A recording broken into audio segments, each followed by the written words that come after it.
Hey, Bulls and Bears, it is Sunday, March 6th, 2022.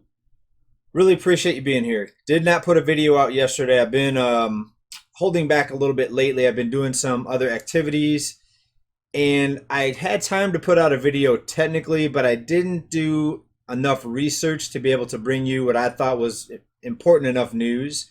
There was important enough news out there, but I didn't have enough time to fully gather all the facts behind that news. So I didn't want to just make a video just to make a video. I wanted to be able to give you in-depth information about each topic, and that's what we're going to do today. So thank you for being here. I spent a lot of time researching today to bring you this video, and a few of you have been contacting me over on Twitter and sending me articles and things like that. So I apologize if I didn't get back to every one of you, but I do look at the links, not every day, sometimes not every week, but I do get to them eventually. So thank you for contacting me. Again, I apologize that I don't have time to reach out to all the people that ask me questions and stuff like that. But a lot of what I have been preparing for has to do with this rising price storm, this massive cost of living increase that we are going to continue to see. So if you can stock up on food, if you could grow your own food, I told you, I think in my last episode or the episode before that, I'm looking to build some protection for plants because the animals come in and eat tomatoes. They've eaten watermelon that I've tried to grow, and I kind of gave up on growing some of this food. So I'm going to build these cages, basically chicken wire that protects these potted plants. And if that goes well, the garden, not the pots, but the actual garden that I have in the ground, I'm going to build even a bigger cage for that. But I'm going to start off with just smaller enclosures and chicken wire to protect the potted plants that I have, and try to get some smaller plants going first, because food prices are going to continue to skyrocket. Fuel energy is going to continue to skyrocket. There's no end in sight for these price increases that we've been seeing. All right, so that's what I've been doing outside of this channel, as well as the typical family stuff. And I hope that you are doing the same. Most of you that have been on this channel here for at least a year or more knew this was coming, exactly what we've been talking about here. Out of control prices, out of control money printing, out of control cost of living, and nothing being done to really fix the situation. Sending out rescue checks or stimulus checks, tax breaks in certain categories.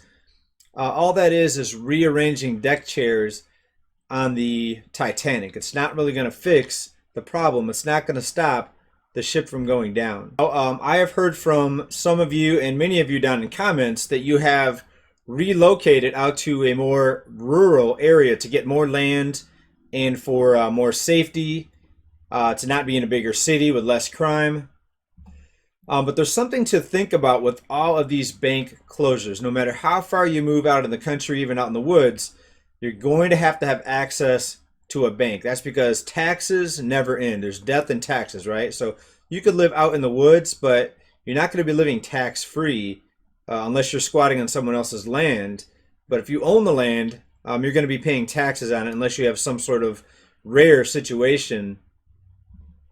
So at some point, you've got to have access to a bank to pay bills, not just taxes, but many other types of bills.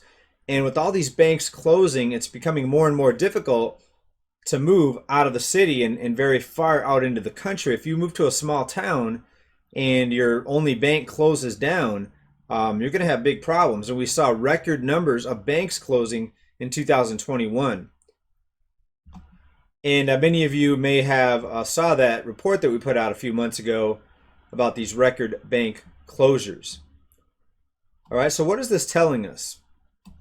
Well, it's telling me that the institutions out there, the companies out there that we rely on to maintain our standard of living or just maintain a roof over your head, they're not going to always be there for us. All right, companies will close doors, banks will close doors if they don't see enough profits. And what are you going to do when there's no grocery store nearby, when there's no bank nearby? All right, so you see this challenge of getting off grid for many of you, becoming more self-sufficient is it is right now very difficult. Not becoming, but it is very difficult right now because you have to have access to the almighty dollar and electronic transactions for the most part. Now, yes, you could pay bills via check, and hopefully you're not so far into the country, out into the country, that there's no mailbox. And then you can say, well, you'll just do banking, you'll just write checks. Well, how are you going to deposit money into your checking account? And if you're living out in the woods somewhere off grid, where are you going to get the money? You have to have some source of income. Right now, there are people here on YouTube, preppers, that do live very far out in the country, and some of them even off grid. Well, not completely off grid because they're making YouTube videos, so they have access to electricity and internet and even phone service. But when people say off grid, they don't really mean truly off grid, because if you're truly off grid, that means you are completely off of electronics and digital communications, etc. But even people that aren't living out in the woods, even people living in the city, they need to have access to their bank. And what happens if their local bank closes down? They have to drive further away. Many people aren't able to do that, especially older people, people with health problems, people with just medical conditions, handicaps. So this should be a concern to all of us. And where is this going to end? Are we going to see 2022 be another record year for bank closures? Also, look at what some of the major credit card companies have been doing. They've pulled out of Russia altogether. Visa, MasterCard, and the latest was actually Amex, American Express. What's going to happen if the United States pisses off the wrong person or the wrong company? What if the U.S. does something wrong and those card companies pull out of the U.S. or cease operations here in the U.S.?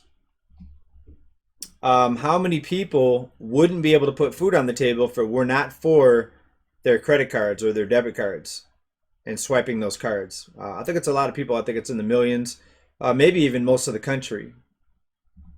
When you look at the dependency on debt and access to credit, and people that rely on swiping cards every day for most transactions.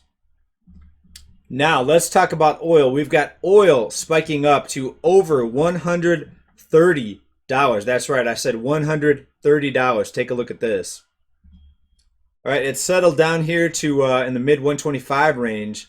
But if you look at the day's high, it got over $130, $130.50.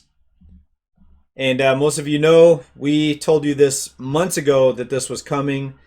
And we saw the writing on the wall a year or more ago that this was coming. So we try to be on top of the game here for you. Continue to brace. A long time ago, or a few years ago now, moved into a work-at-home position. So that's helped. In our household, that's helped a lot on the gas. We are still taking kids back and forth to school. That's our biggest expense right now as far as travel, is that daily commute back and forth to school. But for that, we're considering schooling at home because of the price of gas. Now, there's pros and cons with everything, so we're still weighing that one out. But if gas continues to spike, I think you're going to see more people look to make that move. And over the past couple years, a lot of people already have made the move to working at home. So that's a big gas saver for those of us lucky enough to be able to work at home. Also, I want to thank you again, everybody, for being here. Because of this channel and because of investments, I've been able to work less hours and go to working part-time. And it's a blessing. I mean, I have so much more time now since I'm working at home and working part-time to just do the things I enjoy. Working out more, trying to get in better shape. The whole gardening thing, I'm going to try to step that up this summer. And in fact, let's leave you with this. I've been working out a little bit more lately, trying to get in shape. And I've got my chest bounce back. Are you ready? Take a look right here. Here we go. Ready? Can you see that? Anybody see that? Can I get a thumbs up? All right, hey, it'll be better in a few months if I keep working out. I'll give you a better chest bounce down the road. Let's say a couple months. We'll see how it goes. Thanks, everybody, for being here. Big love. Keep stacking, keep preparing, stay well. Bye for now. Peace.